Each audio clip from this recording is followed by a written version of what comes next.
ये आप चूँकि क्या करते हो और आने वाला जो आप क्या करने वाले हैं?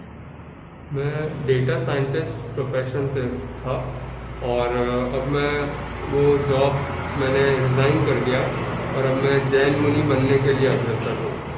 क्या कारण है कि आप जैन मुनि बन रहे हैं?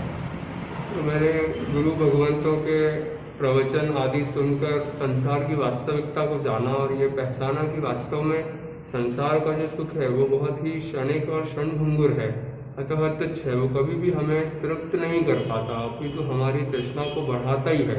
तो वास्तव में जो शाश्वत सुख है, चिरकाल का सुख है, उसी सुख को पाने के लिए प्रयास करना ही जीवन की सार्थकता है और इसीलिए मैं जैन मुनि बनने की दिशा में अग्रसर हूँ। अच्छा, पहले किस जॉब में थे आप और कहाँ से निकल कर कहाँ पहुँचे और अब कहाँ हैं?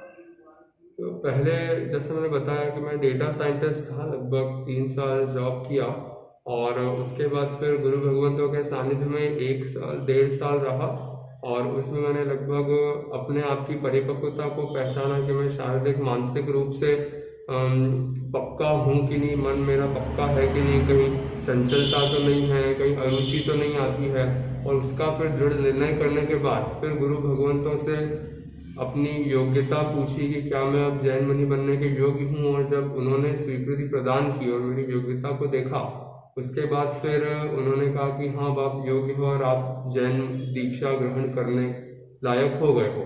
फिर उसके बाद घर पे बताया और घर से आज्ञा ली और उन्होंने आज्ञा पत्र गुरु भगवंत को दिया और जिसके फलस्वरूप 26 दिसंबर 2022 को जैन भगवती दीक्षा है हाटपिपलिया जिला देवास में। चूँकि आप एक छोटे से गांव कस्बे से हाटपिपलिया से निकल के आप यूएस भी गए थे, इतनी कम उम्र में इतनी उपलब्धि मिलना और उसके बाद अध्यात्म में आना, किस हद तक आप क्या मानते हैं इस चीज़ को? ऐसा है कि जो बचपन से सुना तो है कि वास्तव में ये जो शारीरिक सुख है, इंद्रियों के विषय हैं, वो आपको ज़्यादा समय का सुख देते नहीं और हमारी लगभग पूरी ज़िंदगी इन्हीं सुखों को पाने में बीत जाती है।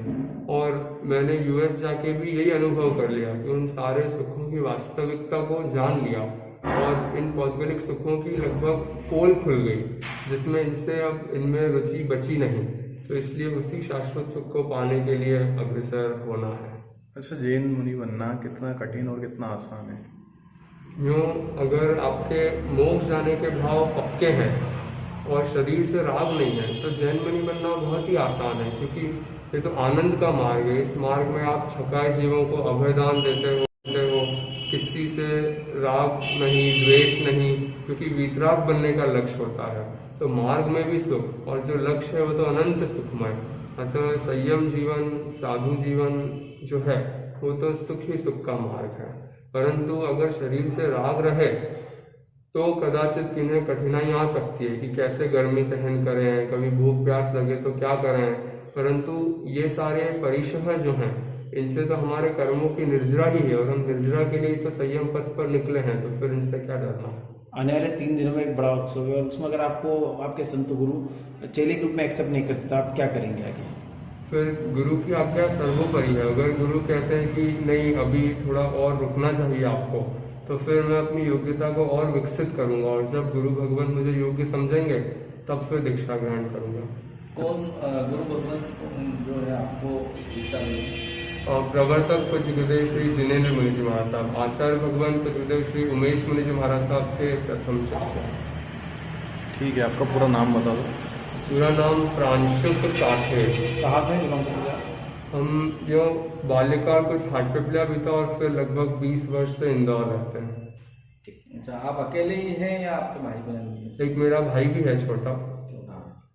परिवार से क्या इसको लेकर कुछ बात हुई थी आपकी, पहले किया है? हाँ, मतलब एक बार 2009 में दीक्षा के भाव हुए थे, जब आचार्य भगवान पूज्य गुरुदेव श्री उमेश मुनि जी महाराज साहब थे, तो उनके सानिध्य से मुझे प्रथम बार वैराग्य आया था और तब मैंने अपने भाव परिवार के समक्ष व्यक्त किए थे। लेकिन तब मेरे पुरुषार्थ में कमी या मोह के कारण या होनहार के कारण तब संयम नहीं ले पाया और फिर वापस 2017 में भाव बने और जिसके फलस्वरूप अब दीक्षा की शुभ घड़ी आने वाली।